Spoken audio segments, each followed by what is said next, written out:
Salut les gars, j'espère que vous allez tous très bien. Les gars, bienvenue dans cette vidéo avant-match, vidéo dans laquelle on va parler du match Argentine versus Australie, huitième de finale de cette Coupe du Monde en 2022, un match qui annonce la couleur que ce soit pour l'Argentine ou l'Australie. On va voir dans cette vidéo l'enjeu de ce match et essayer de donner dans quel 11 Lionel Scaloni devrait aligner cette équipe d'Argentine de football.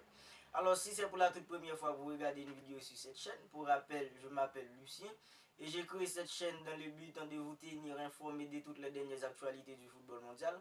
Alors, si vous regardez cette vidéo et que vous n'êtes pas encore abonné, maintenant, c'est le moment pour que vous le fassiez parce que ça soutient la chaîne. Demain, l'Argentine affrontera l'Australie pour son huitième de finale de cette Coupe du Monde en 2022. Maintenant, c'est un autre format, il n'y a pas de calcul. Fini les matchs en deux phases des poules, fini les matchs où on s'est dit qui est-ce qui a gagné, fini les calculs. Maintenant, c'est l'élimination directe en cas de défaite. L'Argentine, qui était dans un groupe accompagné de la Pologne, le Mexique et l'Arabie Saoudite. L'Argentine qui avait perdu lors de son premier match face à l'Arabie Saoudite 1-2.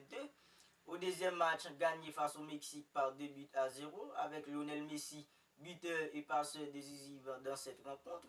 Face à la Pologne, c'était le même score, 2-0. A noter que Lionel Messi avait loupé un penalty dans cette rencontre, ça aurait pu être 3-0.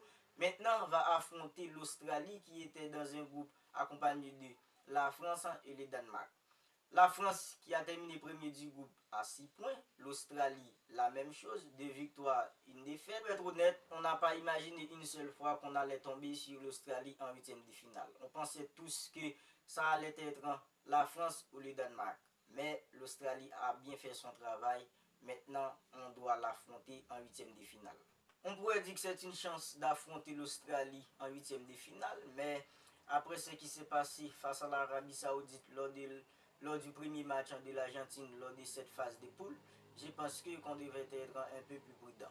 C'est vrai, sur le papier, l'Australie est l'équipe la plus faible des huitièmes de finale, mais c'est pas du tout anodin s'ils arrivent à passer les phases de poule et se retrouver en huitième de finale. L'Argentine s'est déjà pris au piège face à l'Arabie Saoudite en sous-estimant l'Arabie Saoudite et je ne veux pas que ça se reproduise lors des huitièmes de finale. Parce que, à la moindre erreur, ce serait l'élimination. Parce que face à l'Arabie Saoudite, on se disait tous, ce n'est que l'Arabie Saoudite, l'Argentine va l'emporter facilement par 2 ou 3 buts d'écart, mais ce n'était pas ça du tout. Alors là, l'Argentine doit se concentrer sur l'Australie, ne sous-estime pas l'Australie, prendre au sérieux cette rencontre pour pouvoir se qualifier. Vous voyez, cette Coupe du Monde ne cesse de nous surprendre. Regarde, la Belgique qui se fait éliminer en poule, l'Allemagne qui se fait éliminer en poule, le Japon qui arrive à faire tomber l'Allemagne lors du premier match, il arrive aussi à faire tomber l'Espagne. Alors le piège, c'est de quoi le match en face à l'Australie va être trop facile, puis se retrouver piégé. Alors c'est une huitième de finale et l'Argentine ne peut pas se permettre d'aborder ce match de la même façon face à l'Arabie Saoudite. L'Argentine doit aborder ce match comme s'il jouait contre l'Allemagne, contre la France ou le Brésil. Parce que du côté de l'Australie, ils vont jouer ce match à fond. Ils vont tout donner dans cette rencontre. Parce qu'ils n'ont rien à perdre. C'est déjà une chance pour eux de se retrouver en huitième de finale.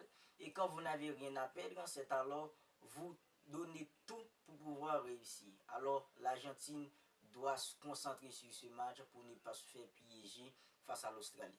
Maintenant, un petit mot sur Messi. Messi qui avait loupé un penalty face à la Pologne. C'est vrai, il avait loupé son penalty, mais il n'était pas mauvais dans cette rencontre, même s'il avait loupé son penalty.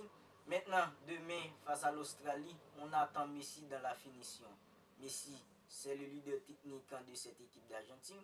C'est vrai, des joueurs comme Julian Alvarez, d'autres joueurs peuvent aussi marquer, mais demain, on attend un grand Messi dans cette rencontre pour donner la qualification à l'Argentine. Et demain, Messi doit scorer pour pouvoir mettre le sourire sur les rangs de ses fans, spécialement moi.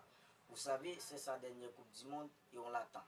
Maintenant, un joueur comme Enzo Fernandez demain doit être titularisé parce que vous voyez le match qu'il a fait face à la Pologne. C'est lui qui était au milieu accompagné de Paul et McAllister. Et il a fait un très bon match face à la Pologne. Je crois que demain, Lionel Scaloni devrait aligner, devrait titulariser un joueur comme Enzo Fernandez pour pouvoir permettre à l'Argentine d'être plus à l'aise, plus fluide dans l'entrejeu. Un petit mot aussi sur Angel Di Maria qui est incertain demain pour cette rencontre face à l'Australie. Angel Di Maria qui est sorti en fin de rencontre samedi dernier face à la Pologne. Est-ce que Di Maria va être au top pour affronter l'Australie demain? On ne sait pas encore parce qu'au moment où je tourne la vidéo, il y a beaucoup d'incertitudes en ce qui concerne la présence d'Angel Di Maria demain face à l'Australie. Vous savez, Angel Di Maria est un joueur plus qu'important pour cet effectif. Alors, pour ma part, s'il est incertain, mieux vaut qu'on le laisse au repos. L'Argentine a d'autres joueurs qui peuvent faire le travail. C'est vrai, Angel Di Maria apporte beaucoup sur les terrains, mais s'il est incertain, mieux vaut qu'on le laisse au repos. Parce que si l'Argentine arrive à se qualifier pour les quarts de finale, on va besoin d'Angel Di Maria face à des adversaires un petit peu plus coriaces que l'Australie. Alors, s'il est incertain, mieux vaut qu'on le laisse au repos. Maintenant, quel 11 Lionel Scaloni devrait aligner demain face à l'Australie? Pour ma part, il ne devrait pas y avoir beaucoup de changements dans le 11 qu'il avait aligné face à la Pologne. Sinon, Emiliano Martinez dans le but, dans l'axe Romero accompagné de Otamendi. À gauche, Marcos Acuna, à droite, Molina. Au milieu, Rodrigo De Paul accompagné de Enzo Fernandez, puis McAllister.